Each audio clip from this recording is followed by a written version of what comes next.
Hello, everyone, and welcome to Gen AI Con Marketing. I'm delighted to have Sasha Wallinger joining us today. She is a Chief Metaverse Officer.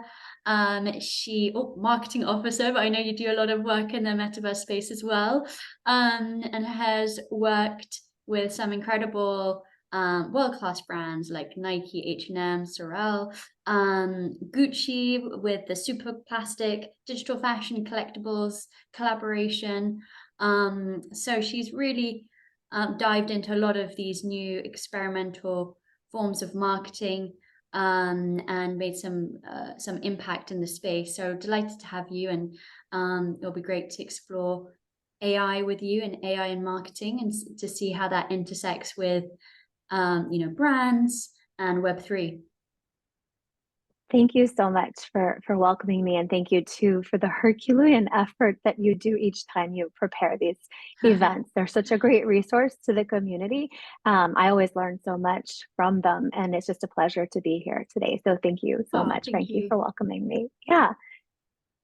So I thought I'd kick off with just a little bit of a slide deck just to kind of calibrate and orient us. As Frankie mentioned, I have been a Jill of many trades. So it is difficult to discern, especially within this, I'll say, emerging technology space, how one metaverse trickles into a marketing ecosystem, trickles into AI. And I think what's really exciting about this conversation today is the ability, specifically for me, to be able to couple these massive worlds of marketing and emerging technology, AI being the one we're specifically focusing on this afternoon, morning, depends on where you are. But because they had previously been so disconnected. And so what I'd like to start with is just a little bit of an introduction of how I became connected into these worlds, and then look at what it looks like to do AI marketing, or even to have AI doing marketing for you. There's a couple case studies that I'd love to dive into, and then propel the audience and just have a conversation, hopefully with yourself too, Frankie, around what the future of AI and marketing looks like, because I've been in the field in both spaces, and I think it's a really exciting time. So that's where I'd love to start, and then hopefully we'll have a little Super time for questions and exciting. answers. Yes. Cool. Fantastic. Over to you. Awesome. Thank you. Yeah. So I think the first kind of beginning phase is why am I talking about this? Who am I to talk about this? As Frankie mentioned, I've been a CMO for a number of years within the brand space, and you'll find in my presentation that I've highlighted mainly within regards to consumer goods, retail, fashion space being a big component. I'll just tell you why I became involved in marketing in the first place, and that was because I adore propelling that conversation between brands and audiences. And that's why I think it's such an interesting time for AI and marketing, because we're being able to experiment and expand our possibility with developing that conversation. And AI, I believe, is being used as a tool into this space. It's not the sole tool, it's a tool in the toolbox, as I like to say, with the future of marketing. But that's just a little bit, you can see on this slide, a little bit about who I am and some of the exciting projects I've been able to do. I'll just share in this next, just kind of the introductory slide, is that, I've been on photo shoots in real life. I've also been on AI-aided photo shoots. I've been in store leading plans for marketing from soup to nuts, really, from the designer and into the how the customer is going to find merchandise and experience an ecosystem, a physical ecosystem, and also been in a virtual space planning different brands' iteration of how consumers are going to uncover their opportunities and products in a virtual way. So that's how I'm coming to you today. I just think it's useful to know that I've straddled both the virtual and physical worlds, and I think that there's a lot to show and share with it, the potential for AI in marketing. So again, I just like to do this slide as a calibration space. Web3 ecosystem, emerging technology ecosystem is vast and huge. And that's what I'm trying to articulate in the sense of this is a galaxy. We are talking about the evolution of how we connect with consumers as brands and audiences, and how we amplify that connection. And so this is this ecosystem that includes AI. But I do want to just share that there are so many other areas, let's say planets in gaming, NFTs, AR, VR, XR, variety of different spaces and places, that a lot of the thinking and strategy that I'm sharing with you today can be morphed into. And while the tools are separate, they are potentially, I will say, best designed to be integrative. So just sharing with you a little bit of a sense of what we're looking at in this ecosystem and this very evolving and continually emerging ecosystem.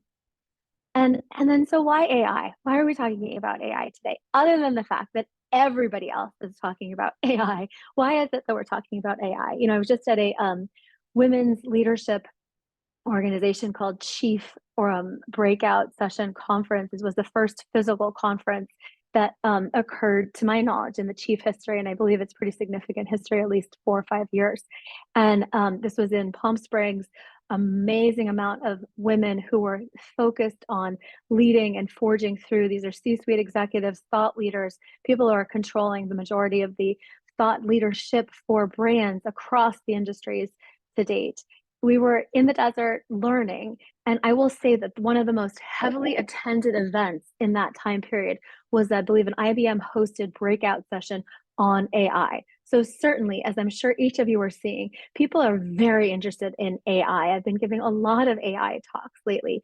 And yet, I do think it's important to understand what we're talking about when we're talking about AI. And you've gotten a good dosage of what we're looking at. But I'm talking today about both artificial intelligence aiding the entirety of the supply chain. So thinking about different tools and technologies that can be implemented at point of creation of product, tools and technologies that can also be imported into efficiencies at a vendor warehouse or site, but also different creative tools and technologies that can be implemented from a marketing lens, as well as a creative direction sense and a technology foray into developing different ways that we come out for campaigns. I mentioned photo shoots, even you'll see in a case study, designing. So I think that what's really exciting is that AI has made an evolution into these different spaces. And so it's on the top of everybody's tongue. So let's think about it from a marketing lens. I show this slide here just to substantiate that we're not all crazy. There are a lot of big thinkers who are thinking about AI in terms of a massive system change. And so I think it's really important to show and share that there's a substantiation. And I think if you're tuning in, you believe, but just to give you a little data point there. This is another quote unquote data point. This is the UN's Office of Secretary General's Envoy on Technology. Earlier this year, they did a call for a high-level advisory board on artificial intelligence. And I'm sharing this because I think it's really important to experience that it's not simply those of us who are trailblazers that are thinking about the potential of AI holistically across a generality of systems and ecosystems just as a whole, but certainly leadership and global governance are thinking about the UN, about AI and the implications and such. And so I have a paper I can share after the conversation that I wrote with some colleagues from the Kate Newland Consulting Group. And it's really talking about what the future of AI holds for global governance. And so I think it's just really critical to understand that this is occurring in the mainstream in real time. And so why AI in marketing? Why do we care about all of these different technologies, these things that were previously on the other side of the table? I mentioned that I was brand side at Nike, H&M, and other organizations, but I've also been agency side. And I think it's really interesting, like a Havas Digital, where I started my agency work, that it was a digital agency, but we wouldn't have talked to the technologists implicitly to sell in a product offering of this magnitude in the degree that now so many organizations are selling in AI from a marketing lens. So why do we care? Let me share with you, if you haven't already seen the Time issue of the 100 most influential AI individuals. Certainly, this is showcasing the implications of AI across business. So all of these different elements you can see listed below: product development, I mentioned, process optimization, customer experience, and predictive analytics. There's so much data to be garnered. And as a marketeer, you certainly want to be on your best data behavior and understand the many ways that data can be captured and appropriated and implemented and analyzed for action. So I think AI is a huge opportunity to provide us with some tools within the marketing space. But it's also just fun. And this is the pop culture nod. I tend to do a lot of both of that balance between business case, which I think is critical, and certainly the bottom line is what we're all talking about when we're making these decisions. But also, it's so much fun to think about how pop culture has served up this dialogue between both appropriating AI tools and technologies from a chat GBT essence. And we were all talking about Midjourney and all different LE tools, several years ago. Now we're seeing organizations at the magnitude of a Meta take note and develop, as you see, the new characters. And I'm sure some of you have heard about these different celebrities that have been appropriated with an AI lens from Meta. There's been chatter, good and bad, but I just think it's really important to showcase this market share. So certainly from a marketing side, there's a lot of hype, and that yet there's a lot of potential too. And really, when we're talking marketing and AI, we're talking connecting with a consumer audience that's already there. That's something that I think is really important to remember. People are already playing with AI. They're really interested in the chat GBT potential for optimization in their own day to day. So why not take into a marketing space the vernacular of AI and share it back with audiences? I think it's a really smart move, and I think people who are at the cutting edge of all of innovations in marketing are considering this. So what does the future of marketing look like in AI? I'd like to share just a couple case studies just to kind of showcase what I've seen. And they're predominantly from the fashion, luxury, beauty space, because that's the world that I travel in somewhat most effectively. But I think there's just so many more, and I look forward to the audience's contributions to sharing some additional ones. But first and foremost, here we are with Spotify. So I'm coming into the entertainment space. I know next we'll be talking about the immersive entertainment ecosystem with our next panelist. But I think it's really interesting to look at how Spotify boldly launched an AI DJ, and thinking about this from a marketing lens. This is taking into consideration a product offering that an organization like Spotify, who's in my home and probably yours as well, and building an intimacy with an AI tool. So looking at this case study around this AI DJ who can kind of select for you different tunes based upon your shopping or I guess listening behavior. I think this is really interesting because it's an extension of that immersive creativity and that almost concierge approach that AI can offer. Now, from a marketing perspective here, super smart of Spotify, who has innovated ahead of itself and needs to keep innovative, utilizing AI as not only a product service offering and certainly a nod of relevancy, but as an offering to make sure that we're keeping current with Spotify. And in a time where there's not a huge competition set, I'm sure Apple would correct me, but I think that it's really interesting to see how Spotify has certainly become, I guess, forward showcasing of AI tools and technologies that maybe a service like a Pandora or Apple Music has been using for a little while, but they owned the space in this launch earlier this year. So I think this is an interesting case study to look at, and certainly one to watch as adoption picks up. I believe it's in beta or was in beta somewhat recently, but I think it's probably a service offering that more and more will begin to see across our Spotify apps. Next case study is Prada.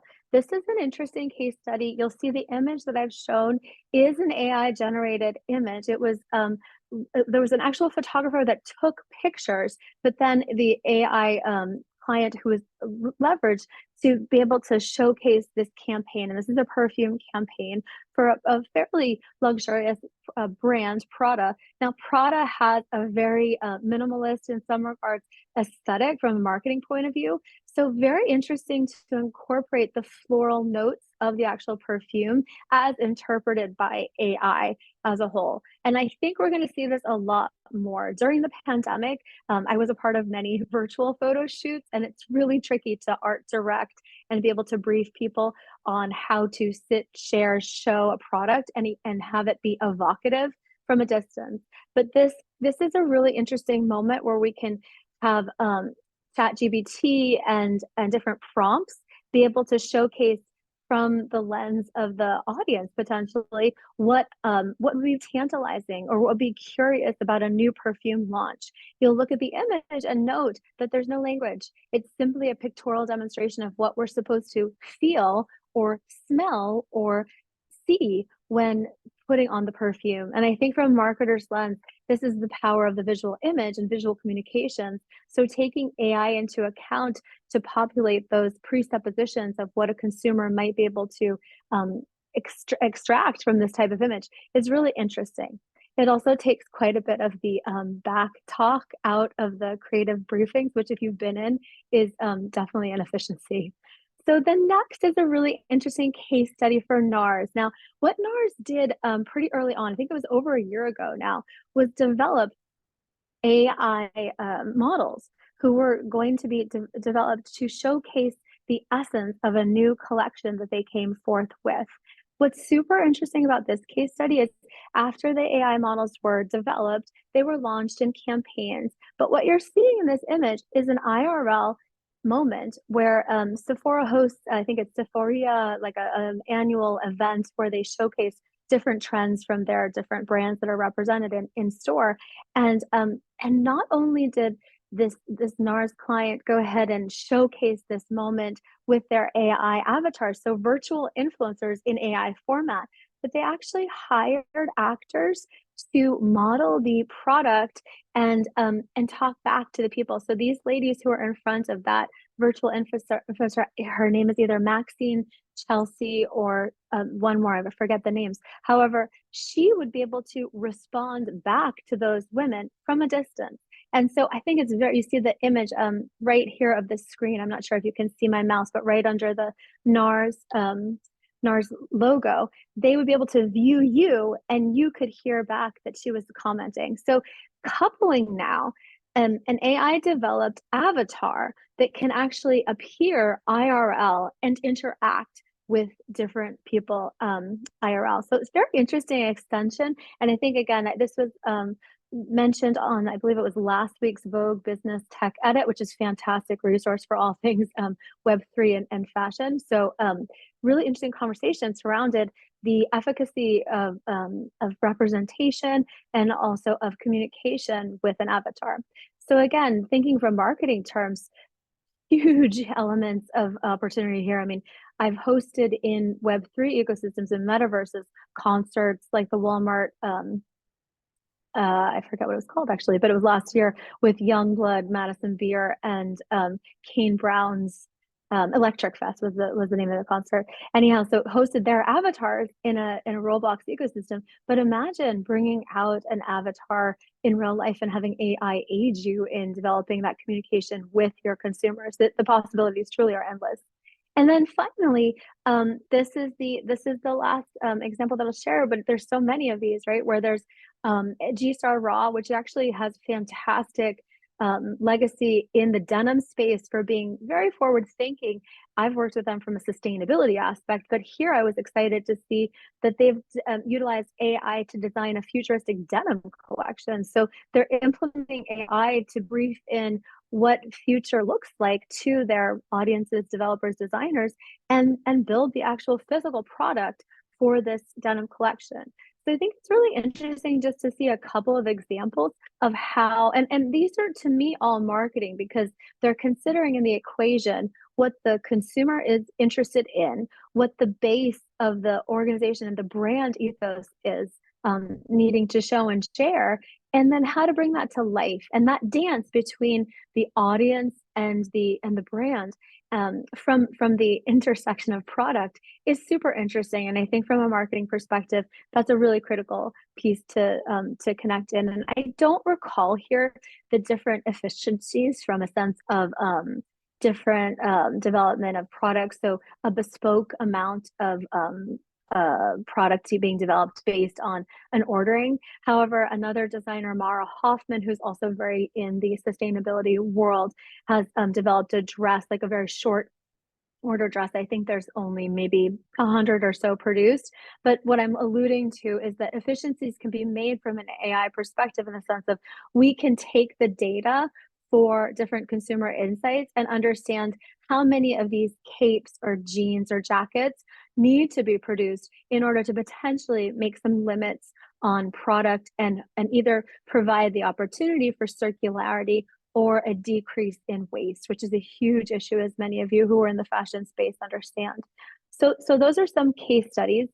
This is a little bit about, this is kind of like the marketing strategy in AI that I generally try to practice in collaboration with some of the strategists that I work with. But I think just to kind of highlight, because I'd love to leave some time for questions, the whole flow is that, it's like any different strategy that you work on as a marketeer or as a technologist, in the sense that there's a deep need for immersion to basically understand why we're coming to AI and what our goals and objectives are.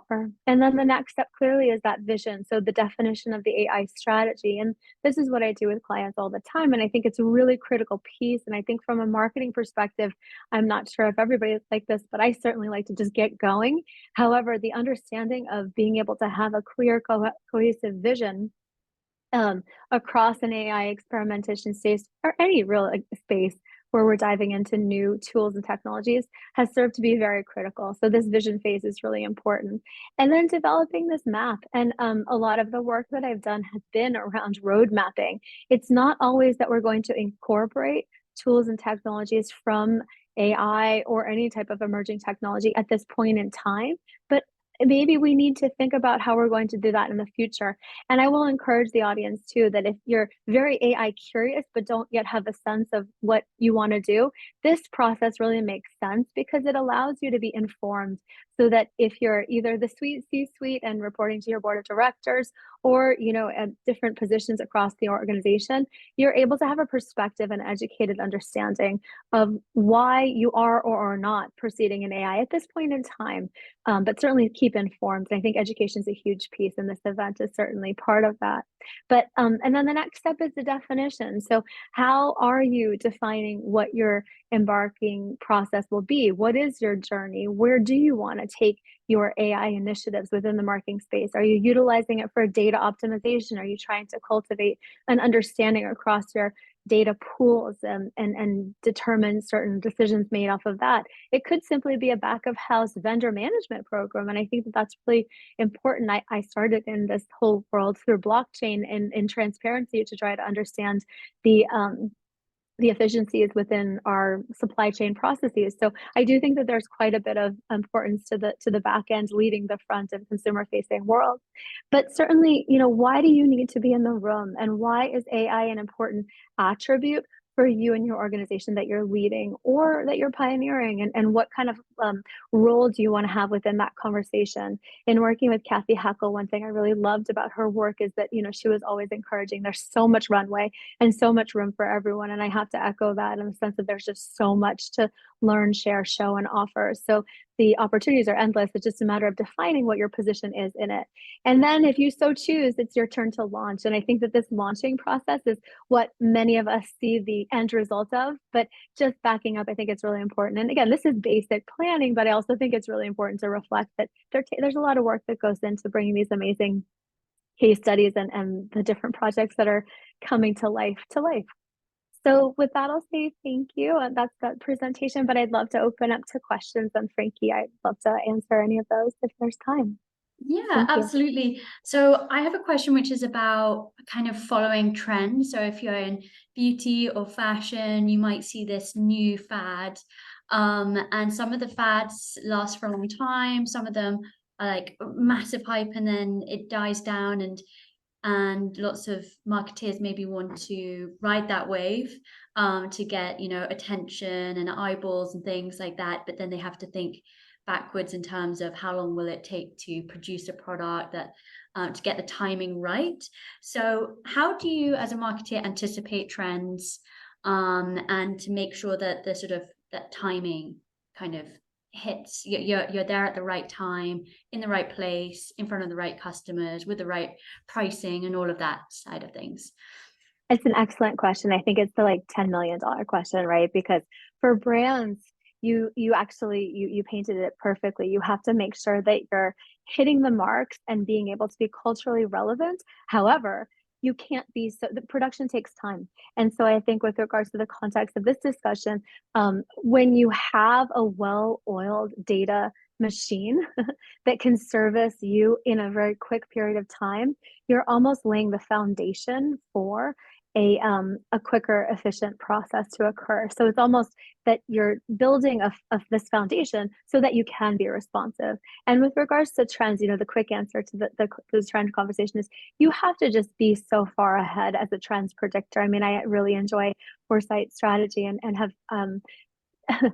allowed myself to understand that I've been a trend forecaster for so many years because I'm predictive, and I think the best thing to do in that process is to listen and to the data and understand that you're not simply just kind of going with a gut check, but that you have a read of the consumer base and you have a sense of what the audience is demanding. And so then when you can utilize tools like AI and marketing to provide data points that back you up, it's especially exhilarating to get both budget and the lubrication of projects to come forward. So I've really enjoyed that opportunity to have that ammo, frankly. Absolutely. I'm definitely a futurist, and I'm looking forward to all of these technologies coming together: AI, metaverse, augmented reality, VR, to have these sort of gamified, exciting experiences. I'm looking forward to having a conversation with an avatar that's powered by AI. So I think, the vision of the metaverse will kind of come to life with AI, and with generative AI, you can create those experiences. But then I think after that, we will probably kind of go full circle and then really value the physical experience and go back to wanting to go into the retail stores and into the physical spaces. And I think that's where, Jason, you're going to be talking all about, those physical experiences. So I'm really looking forward to that. But how do you feel about that, Sasha? Does that resonate with you in terms of what you're seeing from the future? Oh, absolutely. Yeah. I mean, I started the conversation saying that I got my start in this space in the physical, and I don't ever hope to leave it. I think we're talking again about new tools in the toolbox and innovative ways of connecting with one another, which increasingly, I mean, it's the same as having a social media, the kind of web 1 to web 2 to web 3 conversation, in the sense of it, allowing different tools and technologies that people are appropriating in really exciting ways. Consumers are appropriating, Gen Z is appropriating in exciting ways, and simply staying on top of that trend or that practice. I do think that there's not a one without the other, and I do think that there's a lot of really interesting looping that's occurring from physical to virtual, back to physical, and so on. And I hope that circularity and spiral continues to propel new ways of innovating and creating and building community too. And I know we didn't really talk about that as much, but I think that that's a critical piece as well. So looking forward to that conversation too. Yeah, and one last question, because you've worked with bigger brands and Yeah. IPs. One of the risks with generative AI is around IP, because anyone can use Midjourney and create a Nike trainer that's crossed Yeah. with Tiffany, and in a Gucci store, whatever they're imagining. So that's definitely a risk for some of these brands, that anyone can create those designs. Yeah. And then as they look to use generative AI and maybe train an AI with their own images, that their IP is kind of getting leaked as well through that side of things, and that they, at the end of the process with the synthetic media, they can't trademark it or copyright it, and so there are issues on that side of things. Have you seen any solutions or any sort of what is the sentiment of brands to this new technology in your view? Absolutely, a great question. I think it's a whole larger conversation. We should do one on IP just as a holistic approach, because I think it's a really important conversation from both what I mentioned around the UN and the sense of intergovernmental global conversations, which don't just equal marketing for brands, but also equal marketing for government and leadership and military and such. And so I think it's really important to have that conversation. However, from a lighter approach for brands, the imitation is always the greatest form of flattery, right? And we've been dealing with I guess authenticating luxury goods and even brands, like a Nike or Nike Jordan brand, having worked there, that's a huge point of contention. However, in the day and age that we're in, people have access to everything and each other's, the collaborative efforts as a whole. So it's on the brand to decide how they're going to remain consistent with their messaging and stay ahead of this type of